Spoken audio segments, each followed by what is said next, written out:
Bonjour, dans cette vidéo, on va regarder comment on peut faire une version d'un circuit avec le oscilloscope virtuel qui est prévu pour un examen. Donc, les fonctions qui sont affichées au point de test n'apparaissent pas dans le code source de la page, comme ça personne ne peut aller fouiller à l'intérieur. Donc, pour faire ça, vous allez devoir créer un compte sur le site de GeoGebra pour copier l'appliquette de l'oscilloscope. Donc, une fois que vous allez avoir créé votre compte, vous allez pouvoir chercher l'arrêt de l'oscilloscope ici. Sinon, le lien est fourni aussi dans le guide d'utilisation. Donc, vous allez trouver un exemple d'ailleurs qui est déjà prévu et qui est déjà fourni à l'intérieur des fichiers d'exemple, mais vous allez trouver l'arrêt l'oscilloscope par défaut et vous allez pouvoir copier l'activité. Vous allez pouvoir la sauvegarder et si vous quittez, vous retournez à votre compte, vous allez avoir trouvé la copie de l'oscilloscope et vous allez pouvoir ouvrir dans l'appli GeoGebra pour commencer la modification. Une fois que c'est ouvert, vous pouvez aller à l'intérieur ici du menu, puis aller faire afficher le menu algèbre. Et là-dedans, vous allez pouvoir créer les fonctions qui vous intéressent. Donc, par exemple, F1 égale sin de t. N'oubliez pas d'utiliser toujours t plutôt que x à l'intérieur de vous comme variable indépendante.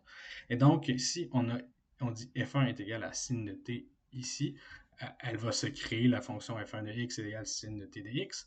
Et là, ce que vous allez voir, c'est qu'elle va apparaître directement. Donc, si on veut la cacher, on va pouvoir peser ici pour qu'elle n'apparaisse pas. Donc, après ça, on va juste pouvoir cacher le menu ici, puis on va s'assurer de sauvegarder l'oscilloscope examen exemple. On va sauvegarder en ligne. Et là, on va retourner dans notre page ici. On voit que ça nous en a créé une nouvelle version qui est l'oscilloscope exemple.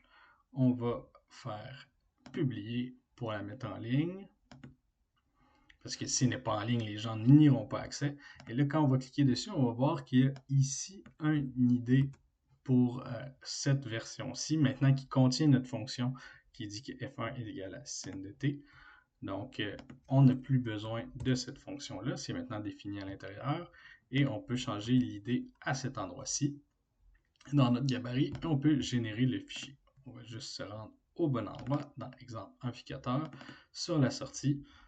Donc, on va voir que ça fonctionne toujours, que nous avons bien notre fonction sinusoïdale qui apparaît effectivement ici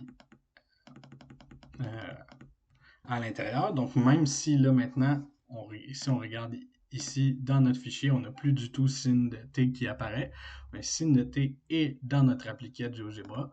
On a mis l'idée ici et donc on a plus les solutions directement dans la page web. Et ça nous permet on peut avoir le nombre de fonctions qu'on veut à l'intérieur et ils n'apparaîtront pas dans la page web. Donc, si vous les utilisez en examen, il n'y aura pas de danger qu'ils vont pouvoir trouver les réponses dans le code source.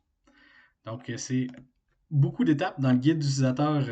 C'est épeurant si vous avez regardé cette étape-là, mais pour vrai, c'est quelque chose qui se fait très rapidement. Donc, n'hésitez pas à l'utiliser en examen.